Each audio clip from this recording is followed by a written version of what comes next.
Hey everybody, welcome back. It's another beautiful day in the desert, and we are going to put the brakes on the old Jeep back together, get the wheels painted, and get it back on its feet. And I got all my parts sitting over here. I got new brake shoes, I got new hardware kit, I've got my tools, I've got everything set and ready to go. Just one thing to mention before y'all get started, if you've never done this before, if you're doing both sides at once, be aware some of these parts have a left and a right. If you're doing one side at a time, you won't have the problem, but you can't see it on most of these because how rusty they are and but there is a part number followed by an L or an R on these parts here. Pretty much anything that has to do with the parking brake or the brake adjustment, there you might be able to see it there. There's a part number with an L after it. Then these are the same way. And these will have an L or an R stamped on it. Saw it here earlier. There it is. Whoops. There it is. There it was down there near the bottom edge. There's an L. And then these adjusters have L or R stamped right on the end. They all might not. So you know what? If they're not marked, and you know what? These parts here, they're just not going to go on correctly if you try and put it on the wrong side. These, on the other hand, the only difference is left and right hand thread. If you put it on wrong, when you reverse and hit the brakes, instead of it adjusting your brakes up, it'll adjust them down. So if your pedal keeps going lower and lower and lower, if you back up a lot, there's your problem right there. Everything else is ready to go. I got some lube for the backing plate, got a bleeder, got my tools, got a little brake clean left, which we're not even going to use, got some brake fluid. So let's put this thing back together. Okay, let's do this. I got all my parts here. I got my tools here. I've already done the other side because it's over in the shadows and there's not a lot of room over there. And I wanted to refresh my memory before I made a fool out of myself on camera. And you know what? It was every bit as easy as I remember it being. It's a little fiddly, but compared to that Trac-Loc, it's not even close to anything anybody needs to worry about. First thing we want to do before we even begin, there's these 4 spots, 1, 2, 3, and 4, and we just want to put a little, I like anti-seize. I think typically white lithium grease was used, but I like anti-seize. So all we're just going to do is smear some anti-seize there in these 4 spots, and this is where the brake shoes themselves rub against the backing plate as they move. So we just want a little lubricant there, and that's pretty much all that is. You can smear some up around here if you like. I don't. There's only one or two other places I use anti-seize on this. One of them is going to be the adjuster. This here, I'm going to thread that all the way out, goop the threads up with antifreeze, put it back on. I'm also going to goop this up as well, just to keep that little part that goes over that, be in my face, to keep that from falling off on me a lot. Other than that, that's all we're going to do with the anti-seize, unless I can think of, oh, you know what? There is one other spot. These pins that go in there, I put a little anti-seize on those because that always tends to corrode up. And we're going to pop those in, and they're going to go like that. Here's my other one. We're going to do the same thing there, just to keep that from corroding up, because no matter how good your seals are, it always seems like they get some brake fluid on them, and brake fluid is hygroscopic and tends to make things rust and corrode when it can. All right, I'm going to set the camera down. Oh, one other quick thing to mention, there is a primary and a secondary shoe. Let me show you the difference if I can. Here is the primary shoe on the, let me get them in my hands here.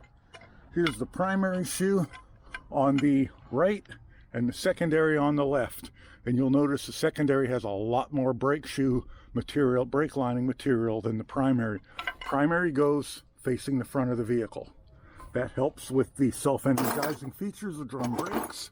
And now I'm going to set the camera down on the tripod and we'll put this thing together. Not a very comfortable position, in case y'all were wondering. I'm sure you weren't, but it's not. All right. Let's me put that there, and let's see if that's recording all the action. It is, or at least as good as I'm going to be able to do while I'm putting this together. So let's start with the secondary shoe, because it's got this parking brake cable on it. Now that needs to have this piece mounted on it. You may remember me taking it off. This parking brake cable needs to go in this slot, and I have seen people battle with this thing for half an hour and not get that back in. I have found a pretty easy way to do it. I have seen people use needle nose vice grips.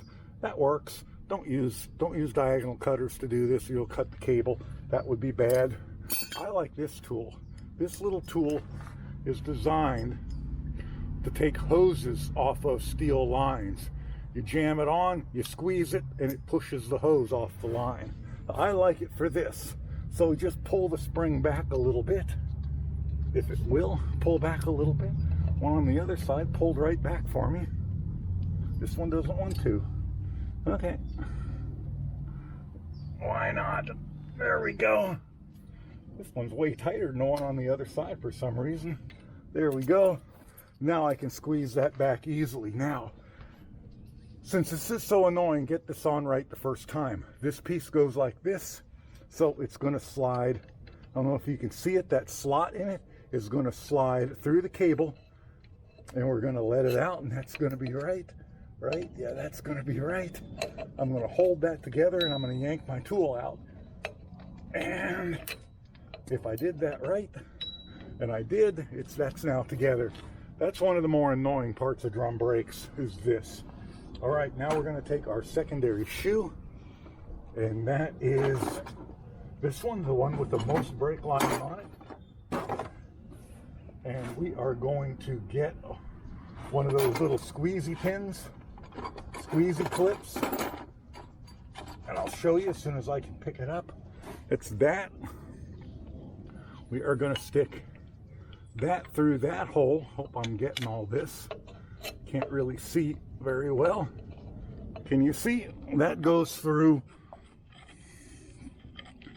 Hello, camera.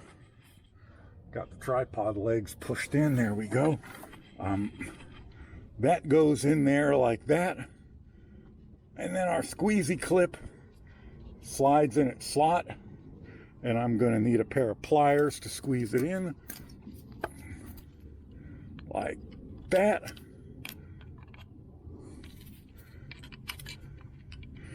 Doing this on camera is extra fiddly. And then what we just want to do is spin that around like that. And this is where I will use diagonal cutters, because they're the only things that will really grip on that to squeeze it. And you just put those right there. And you grab it like that. And man, trying to do this on camera is tough. It wasn't this fiddly on the other side. There we go.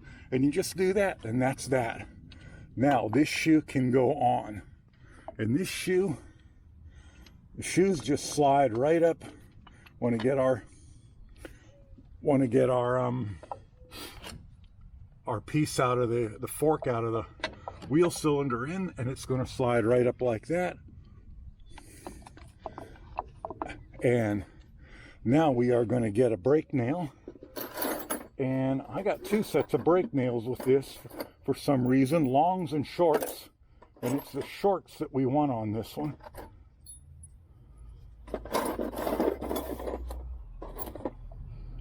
In fact, I think I got 3 sets with it. Let me let that hang there for a second. And they gave me a bunch of different ones. And it's the short ones I want. So there we go there. There's even more over there, and I don't know why. But I compared it, and I know it's the short ones. So we're going to get one of these. And I know I've kind of got the camera crooked, sitting between my legs. I'm going to get, I can't tell whether this is on camera or not. I'm going to get one of these, one of the nails. Actually, I need 2 of the cups. And the cups are going to fit in the spring like this, like that, and like that. And that's how those are going to go in. and we're going to put the nail through the hole. We can find it. There we go. Okay, that was not... Okay, we're going to get that like that. We're going to put our first little cup in. You can do this all at once if you're a lot more dexterous than I am. If you're not, you're going to have to do it like me. And I kind of hold that with my thumb. Let's get the next little clip in. The next little cup. Remember, the dome of the cup fits into the spring to center it. And now we're going to get the tool. We're going to slide the tool in like that. And we're going to go over our pin.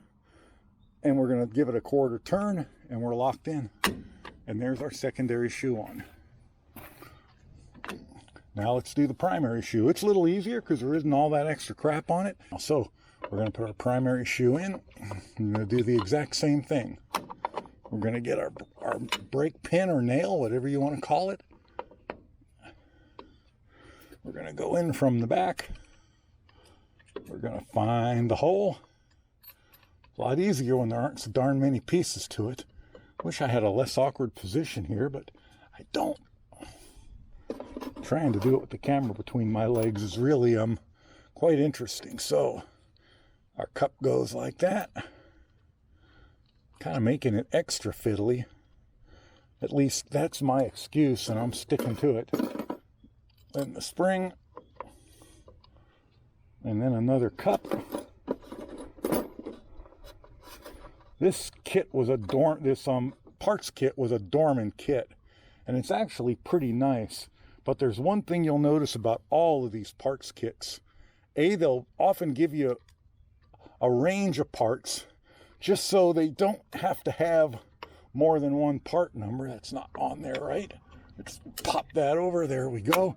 And there's our shoe. So they'll give you a part to fit a range of parts to fit a range of vehicles, because that keeps their part numbers down, and it's up to you to figure out which is which. There's also one part none of them will include, and it's really annoying that they don't. Why is my oh, there we go. That's better. And that is the anti-rattle clip that goes on the parking brake strut. They don't consider that to be a wear item, so they don't give you one. I only had one of the two on this one, and it was broken. And I honestly, some of you old timers will nod your head and go, yeah, we never put those back either. We throw them out. And you know what? That's kind of the way it is. So for right now, let's just get our anti-seize all over this. We're not going to put that in next, but I've got it in my hand, so let's just do it. And remember, these do have a right and a left. If you put these on the wrong side, that unlike most of the other parts that are right and left, if you put it on the wrong side, it'll go in, but your brake adjusters will work backwards, and you'll be taking it back apart. And make it easy on yourself, thread it all the way in, and we can put it, let's put it on after we get the springs on. Now let's put it on now. What the hell? And it goes in with the adjuster wheel. Oh, I didn't do that, did I? All right. Trying to think and talk and be in a kind of fiddly position at the same time. I'm hoping this is all getting recorded, because if it isn't, I ain't doing it again. Just to let you know, I ain't doing it again. And this piece is the first piece to fail on self-adjusting brakes, because it just gets corroded up and it won't turn anymore. A lot of times you can go in the back, there's a slot with it should have a rubber plug in it. The kit does come with new rubber plugs. You can go in there and you can spray it with something, and you can use, a brake spoon or a brake adjusting lever, and you can get in there and you can free those up. Usually, if they're really corroded, you'll have to pull it out. Okay, next thing we're going to do is a spring. Now, note this little piece. This little piece is the piece right here that runs against that adjuster wheel. So it clips into that hole there. And then that sits right on that adjuster. So before we put the springs in, let's do the spring on the secondary shoe first. this little piece. And where'd my other cable go? Okay, found it. So this goes on first, and it goes around there, goes on the very back. And then, let me get the camera back down. I'm just hoping that this is actually framed right, or not totally wrong anyway. Then what I do with that other little piece, there it is. Then this little piece goes here, and then that cable runs around in that groove. It's important to make sure that the cable is in that groove and not behind it or in front of it. It's something you can always come back and fix later. But, and right now all we want to really do is make sure, and also you'll notice that this has a projection on the back. That needs to actually be in that hole. If it's in that hole, the cable won't have an easy time going behind it. If you get it up off the hole, the cable will go behind it very easily. All right, so right now, all we really need to do is put that cable on the pin on the top. Oh, and before we do that, I forgot something. This piece needs to go on up here first. And there's a step it sits into, so you need to make sure it stays in that step, or when you're done, you need to make sure if it's not, that you tap it up in place. And then we're going to get our cable. We're going to put our cable on it. And I normally just leave the cable looped around like that. I just want it up above the spring. And once again, because I am working with the camera, it just doesn't want to do what I want it to do, but that's okay. So now we're going to take one of the springs. We are going to go in behind there, and this hook pokes into the hole and then turns so that the hole, it's just pulling on the back of this. I know to you guys who aren't familiar with drum brakes, that'll seem really weird, but it works. And that's going to go like that. And I want to get this how I want it. And then I'm going to get my tool. And now my spring tool, and for God's sakes, don't do this with vice grips unless it's some kind of emergency. Notice it has that cup in it. So we're going to put that in there. Then that cup fits over that pin. The spring goes around. This is so awkward doing it like this. And then we just do this. And that's all there is to putting these springs on. Now we can make sure we're lined up. We can put our wire back around our little wire retainer piece, whatever that is called. And I just want to make sure that we are over that, and we are. Just want to make sure that that, I don't know, diamond shape, not diamond shape piece, whatever it is on its step, and it is. Okay, so that's that spring. That's the harder of the two because you got to put that plate back in there for the wire guide. Next thing we're going to do, we're going to take our other spring.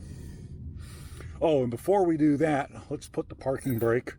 Let's put the parking brake strut in. This is the piece that would normally have that spring in it, and I don't have them, so it's just an anti-rattle spring. I'm not going to worry about it.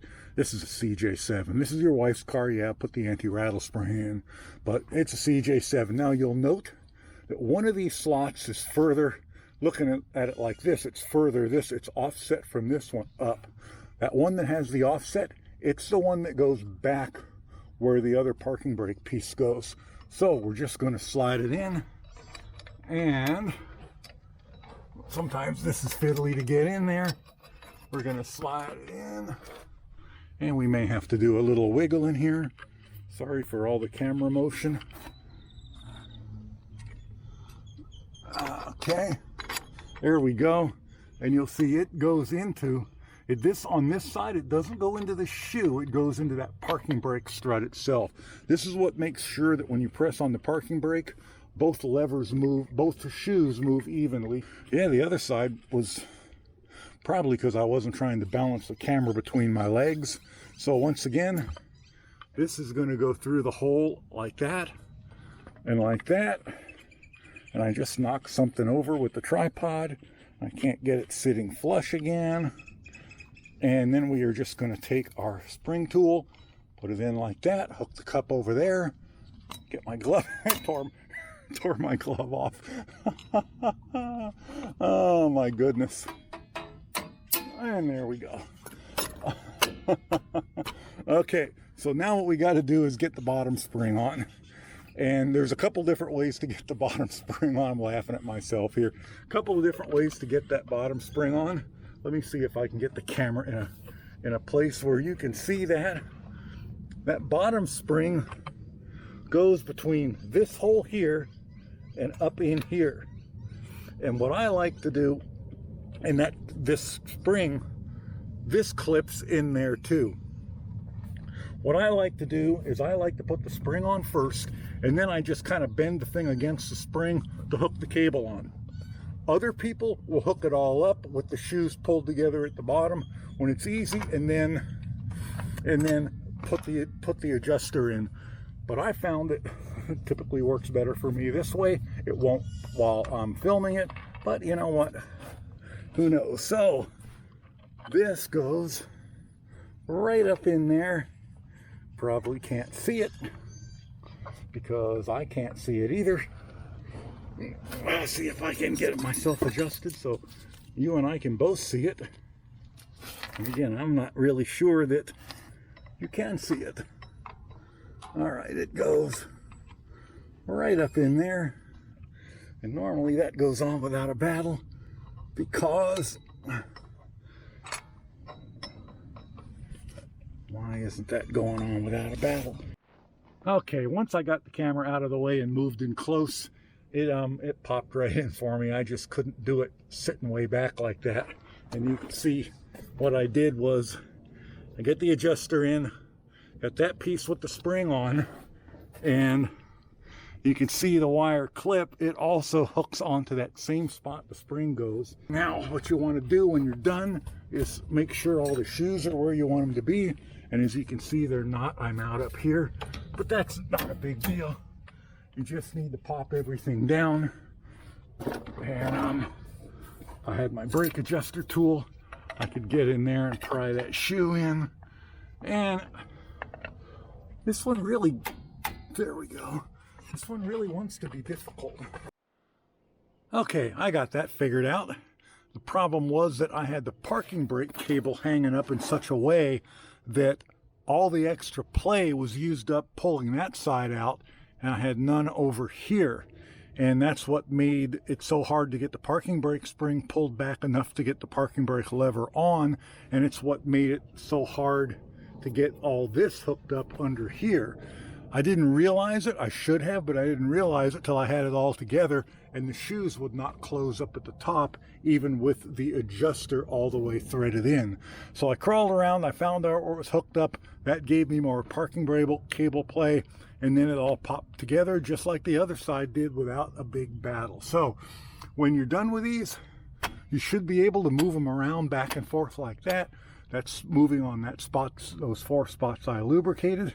And now what we're going to do is we're going to take our brake drums. We're going to take this tool here. Again, I got to set the camera down. I just put a new battery in this camera, and it's already almost out. So I'm going to have to go in and get another battery. I think I got 4 or 5 of them. They're of course Chinese, but they work. You put that in like that to the drum and you tighten it, and then you come over here and you can use that to adjust your shoes out. As you can see, I got a long way to go because these drums are probably, let me do that again, these drums are probably mostly out to the max of their spec. If this was going to be a daily driver, I would buy new drums, but this is not going to be a daily driver. So turn the adjuster. Okay, so this is just kind of a preliminary adjustment. This just gave me a preliminary adjustment. Now I'm going to kind of get it where I like it, just to kind of finalize it.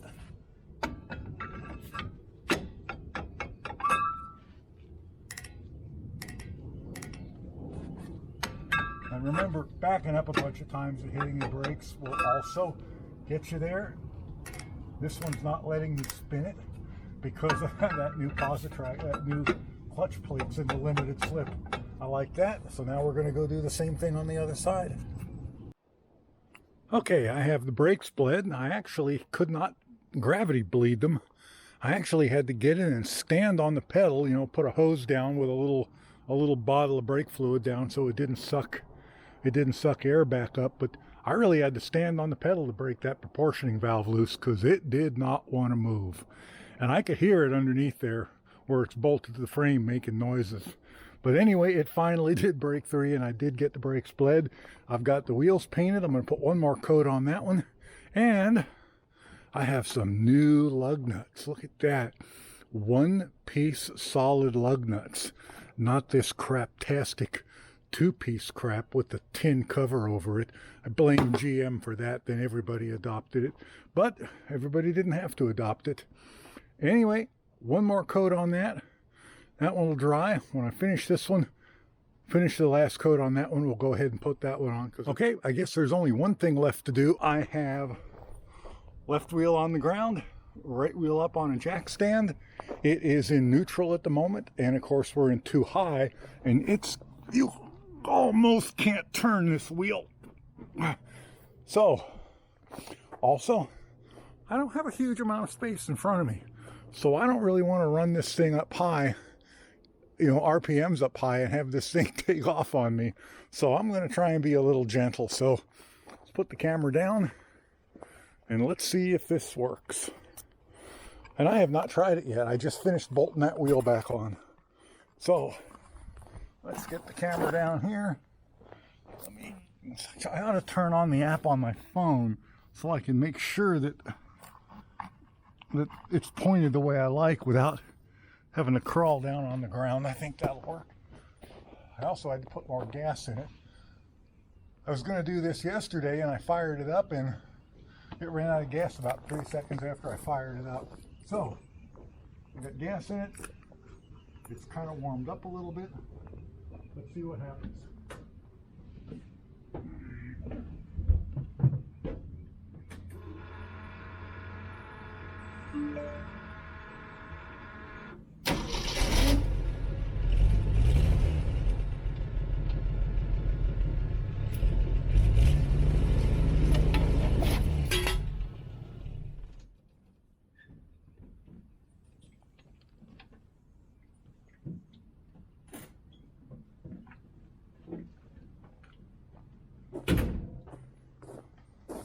I believe that was a success. I hardly gave it any gas at all. It just crawled it right off of it. So that's a good thing. Brake pedal's nice and high. The parking brake is nice and high. I am very pleased with the results of that. So, oh, and I also when I went to come in, I did the brakes on it. And I normally keep the battery disconnected. And you can see where I dribbled brake fluid down onto fresh paint, which doesn't make me happy, but oh well, that's life. One of my battery cables, the wire pulled right out of the battery. So I had these floating around. Somebody gave me those as a gift. So I took the time to put those on, and I have to admit, those are pretty nice. I'm not unhappy with those at all. I'll put a link to them below. Some reviews, they say they're really flimsy and they break the first time you tighten them. But you know how it is. There are people who over-tighten every single thing they touch. My brother was one of those people. He bought a brand new Harley Davidson. And the first oil change he did, he stripped out the drain plug because he put all the Torx on them. So, wow, those wheels look good compared to those. So, next thing is coming up. Same thing on the front as on the back. Except this one's going to get a lunchbox locker and new brakes. And that should be coming up here in the next couple of weeks. Anyway, I'm happy that this is done. Thanks for watching. Please like and subscribe, and I will catch you guys in the next one. Bye for now.